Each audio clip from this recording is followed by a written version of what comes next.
Viewers, இது வந்து Wednesday vlog தாங்க. காலையில் எழுந்தோடனே வீட்டில் வந்து விளக்கெல்லாம் ஏற்றி சாமி கும்பிட்டாச்சு. என்ன கிருத்திகை இன்றைக்கி பார்த்திங்கன்னா நம்ம வந்து சாப்பாடெலாம் செஞ்சு சாமி கும்பிட மாட்டோம். சும்மா விளக்கு மட்டும் ஏற்றி சாமி கும்பிட்டுட்டு வெளியில் கிளம்பியாச்சு. ஒரு வேலையாக வெளியில் போனோம். வரும்போது பார்த்திங்கன்னா என் பையனும் என் வீட்டுக்கு தர்பீஸ் வாங்கலாம் அந்த வெயிலுக்கு அப்படின்னாங்க. சரின்னு சொல்லிட்டு போயிருந்தோம். ஒரு பழமாக எடுத்து வச்சு 1 மணி நேரமாக வாங்குறாங்க. நானும் வீட்டில் வந்து சமையல் செய்யணும் வாங்கன்னு கூப்பிட்றேன், வரவே இல்லை. ஒரு 3 காய்க்கு மேலே எடுத்து போட்டு எடுத்து வச்சுட்டாங்க. எனக்கா பொறுமையே இல்லை. என்னங்க பண்ணுறீங்க அப்படின்னு. இருமா வரேன் அப்படின்னாரு. கடைசியில் இந்த பழத்தை எடுத்துகிட்டு வந்தாருங்க. சரி இதையாவது வாங்குவாரா, இல்லை எடுத்து போட்டோன்னா, இல்லை இதை வாங்கிக்கிறேன்க்கா, கட் பண்ணி காட்டுங்க அப்படின்னு சொல்லிட்டு கடைக்காரங்கிட்ட கொடுத்து ஸ்லைஸ் போட்டு காட்டுங்க அப்படின்னாரு. பழம் பார்த்திங்கன்னா சூப்பராகவே இருந்தது. அந்த அக்கா ஸ்லைஸ் போடுறாங்க பாருங்கள், கிட்ட காட்டுறாங்க. சொல்ல எடுக்கும்போது சூப்பராக இருக்கும் பாருங்கள் அந்த பழம். அப்படியே லைக்காக கேக் மாதிரி கேக் பீஸ் மாதிரி எடுத்து காட்டுவாங்க. பார்க்கவே அழகாக இருந்தது. நான் எப்பயுமே போக மாட்டேன் அவங்க கூட தர்பீஸ் வாங்க. இந்த வாட்டி போயிருந்தேன். பாருங்கள் எவ்வளோ அழகாக ஐஸ்கிரீம் மாதிரி எடுத்து காட்டுறாங்க. எனக்கு ரொம்பவே அழகாக இருந்தது. அங்கேருந்து பார்க்கவே அதை தான் வேணும்னு வீட்டில் வந்து அடம் பிடிச்ச வாங்கி என் ஹஸ்பண்ட் கிட்ட சாப்பிட்டேன். அங்கேருந்து ஏங்க இத்தனை பழம் எடுத்தீங்கன்னு கேட்டால் அவர் சொன்ன பதில் என்ன தெரியுமாங்க, நாங்கள் எப்பயுமே 9 கிலோ தான் வாங்கி இந்த மாதிரி கம்மியாக வாங்கியிருக்கேன்னு சொல்லிட்டாங்க. டாடா இப்படி சொல்லிட்டாரு அப்படி சொல்லிவிட்டு நானும் கம்முன்னு இருந்துட்டேன், எதுவும் சொல்லலை. அதை வாங்கிட்டு வந்தது மட்டும் இல்லாத என்ன பண்ணாங்க, வெயிலுக்கு இல்லைப்பா இதை ஜூஸ் போட்டுடலாம் அப்படின்னா, இல்லை என் ஹஸ்பண்ட் நான் சொன்னார் கட் பண்ணி சாப்பிட்லாம் அப்படின்னு. சரி தயவுசெய்து சீக்கிரம் கட் பண்ணுங்கள் சாப்பிட்லாம் அப்படின்னு சொன்னேன். கட் பண்ண சொன்னால் என்ன வேலை பார்க்குறாரு பாருங்க. இப்போ தான் அதில் பாம்பு டிசைன்லாம் போட்டுக்கிட்டு இருக்காரு உட்காந்துக்கிட்டு. இல்லை எப்போ பாரு ஒரே மாதிரி கட் பண்ணுறேன், இந்த வாட்டி வித்தியாசமாக கட் பண்ணலான்னு பண்ணேன் அப்படின்னாரு. சரி ஓகே, எனக்கு தண்ணி தாக எடுக்குது, தயவு செஞ்சு பசிக்கவும் செய்து கொஞ்சம் அரிஞ்சு கொடுங்க அப்படின்னு கேட்டேன். சரின்னு சொல்லிவிட்டு ஒரு வழியாக அதை அரிஞ்சு 2ஆக பொழந்துட்டார். அதை பாதி எடுத்து வச்சுட்டு பாதி தாங்க சாப்பிட்டுருந்தேன். பாதினா கூட அதில் கொஞ்சம் வந்து என் மாமியாருக்கும் கொடுத்தோம். இது நான் சொன்ன மாதிரி மேலே அந்த ஸ்லைஸை நான் தாங்க எடுத்துக்கினேன். ஃபஸ்ட்டே எடுத்துட்டேன். இல்லை அது நான் பழம் கொடுக்கறதுக்கு முன்னாடியே அதை எடுத்துகிட்டு தான் அவங்கக்கிட்ட கொடுத்தேன். இதில் பார்த்திங்கன்னா என் ஹஸ்பண்ட் ஏதோ பண்ணிக்கிட்டு இருக்காரு. என்ன பண்ணுறாரு நான் கவனிக்கல ஃபோனில். நான் இப்போ தான் அதை பார்த்தேன். ஏதோ பண்ணிக்கிட்டு இருந்தார். அப்புறம் பார்த்திங்கன்னா ஸ்லைஸ் போடலான்னு சொல்லிட்டு பழத்தை பாதி பழம் தாங்க அரிஞ்சு சாப்பிட்டோம். பாதி பழம் வந்து பார்த்தேன் அப்படியே எடுத்து வச்சுருவோம். ஆனால் எங்கள் வீட்டில் எந்த பழம் காலியாகுதோ இல்லையோங்க, இந்த தர்பீஸ் வந்து காலி ஆகிடும். வச்சு வைக்கவும் மாட்டேன். ஏன்னா வச்சு வச்சாலும் பார்த்திங்கன்னா அடுத்த நாள் எடுத்து சாப்பிட்டா சல்லுன்னு இருக்குங்க. ஃப்ரிட்ஜில் வச்சு தான் இது என்ன பண்ணுவோம், அப்படியே ஜூஸ் போட்டு குடிச்சிடும். சுகர் போட மாட்டேன். ஏன்னு கேட்டிங்கன்னா சுகர் போடாத எத்தனை பேர் குடிச்சிருக்கீங்கன்னு எனக்கு தெரியல. அப்படியே ஜூஸ் போட்டு கொடுங்க. பசங்க கூட குடிப்பாங்க.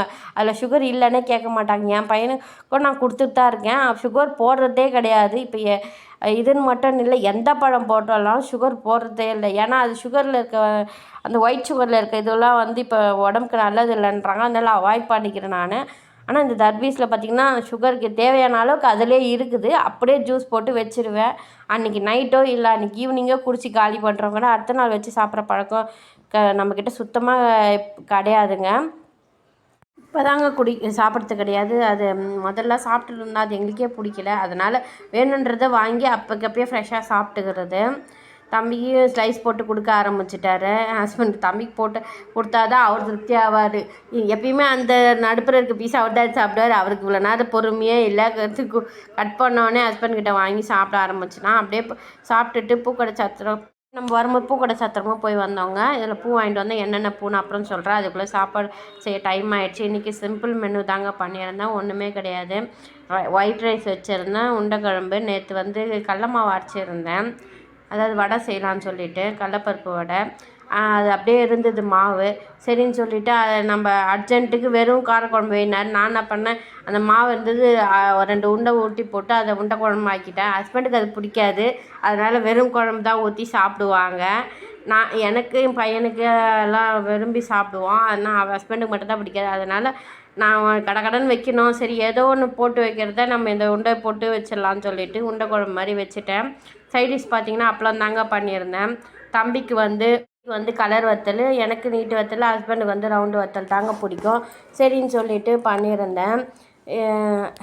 இது மட்டும்தாங்க இன்றைக்கி லன்ச் மெனு, வேறு எதுவும் கிடையாது. லன்ச் ரெடி பண்ணிக்கிட்டு எல்லாத்தையும் ரெடி பண்ணி வச்சுட்டு எல்லோரும் சாப்பிட்டு முடிச்சாச்சு. சாப்பிட்டு முடிச்சுட்டு என்ன பண்ணேன்னு பார்த்தீங்கன்னா பூ கட்டலான்னு சொல்லிவிட்டு எடுத்து பார்த்துக்கிட்டு இருக்கும்போது தம்பிக்கு ஸ்கூல் டைம் ஆயிடுச்சு.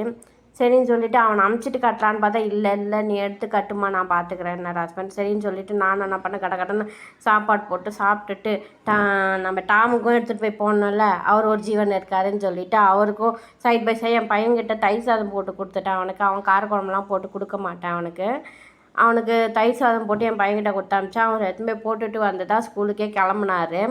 அவருக்கு வந்து இன்றைக்கி மத்தியானம் ஸ்கூலு, அதாவது 1:45க்கு ஸ்கூலு. என்னென்ன பூ வாங்கிட்டு வந்தேன்னு காட்டுறேன் பாருங்கள்.